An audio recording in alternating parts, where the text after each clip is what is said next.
गंवार सास। ममता ने अपने बेटे को पढ़ा लिखाकर बड़ा आदमी बनाया। अब वो शहर में अपने परिवार के साथ रहता है। एक दिन ममता का बेटा रोहन अपनी पत्नी आलिया से कहता है, अरे आलिया, सुनो, माँ अब से गांव में नहीं रहेगी। वो हमारे साथ यहीं रहेंगी शहर में। उनका कमरा आज नौकर से बोलकर अच्छे से साफ करवा देना। ओह, आज तो मेरी किटी पार्टी है, फिर मुझे जिम और फिर शॉपिंग। ठीक है, कल करवा दूंगी। अ, अच्छा, लेकिन माँ के सामने ये कपड़े नहीं चलेंगे। हाँ, तुम्हें साड़ी या सूट पहनना होगा। अरे बिल्कुल भी नहीं। मेरे मम्मी पापा ने इतना पैसा लगाकर शादी इसलिए नहीं की थी कि मैं अपनी मर्जी के कपड़े पहन ओढ़ भी ना सकूं। अरे चलो, गुस्सा मत हो, लेकिन कुछ दिन तो माँ की खुशी के लिए कर सकती हो ना।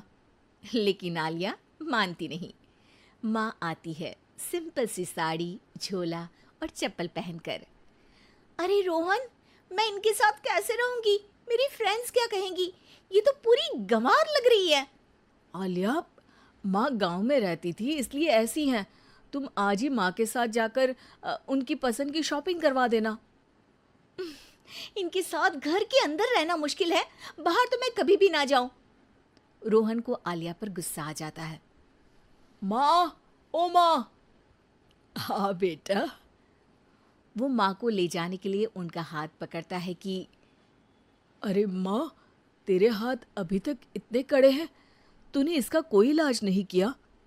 अरे बेटा, इसका कोई इलाज नहीं।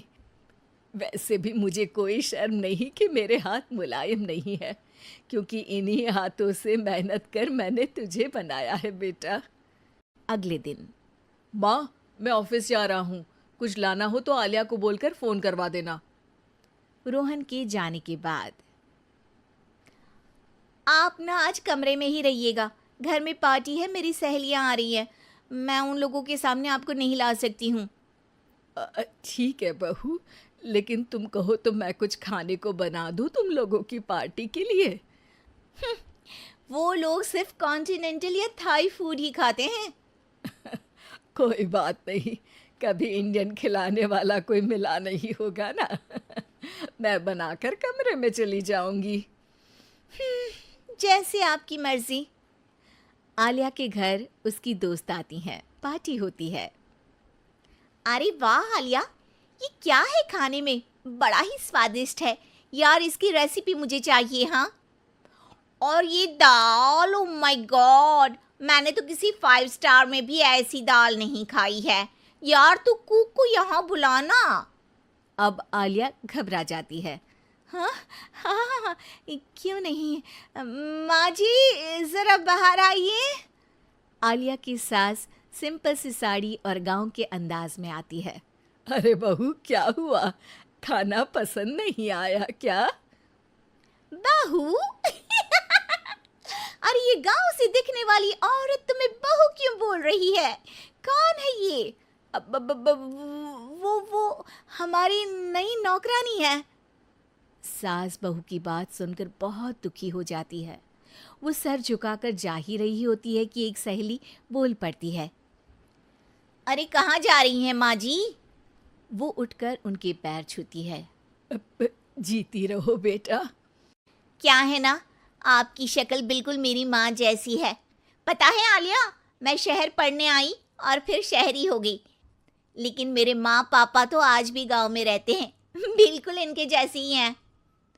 आप यहाँ बैठिए ना आंटी, आप सच में बड़ी खूबसूरत है और आपके हाथ का खाना तो लाजवाब है। काश ये मेरी सास होती। सभी सहेलियां सास को घेर कर बैठ जाती हैं और उनसे खाने की रेसिपी पूछ रही होती है कि तभी घर की बेल बजती है और रोहन आता है। अरे क्या बात है, आज आप लोग हमारे घर में? और ये लोग तो मुझे आलिया से ज़्यादा माँ की सहेलियाँ लग रही हैं। क्या ये आपकी माँ है? लेकिन आलिया ने तो कहा कि ये उनकी नौकरानी है और इन्होंने भी नहीं बताया। वो नहीं बताएंगी, क्योंकि उनके लिए बच्चों की इज्जत और उनकी खुशी सबसे पहले है।